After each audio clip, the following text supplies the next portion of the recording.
Hello and welcome in CAD in 360 AutoCAD tutorials.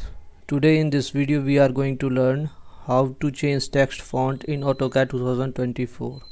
So first of all, create text. For this, type text, it is a shortcut. Then specify first point, specify the height, which is by default now 2.5. Enter, and rotation angle is 0 by default, so enter. Type whatever the thing you want to write. CAD in 360 tutorials. Okay, double enter, double MB2 to zoom in. Now if you want to change the text font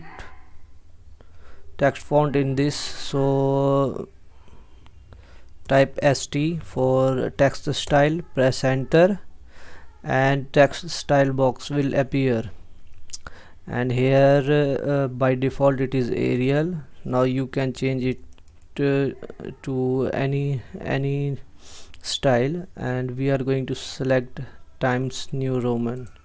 Okay, so we change the time to Times New Roman and then apply and close, and you will see, and you can see that the font is changed. Okay, it is now is converted to Times New Roman. Font name is this, and the style is regular, and height by default is set to 2.5. okay, in this way you can change the text font in AutoCAD 2024. Thanks for watching the video. Please like, share, subscribe for more videos. Thank you.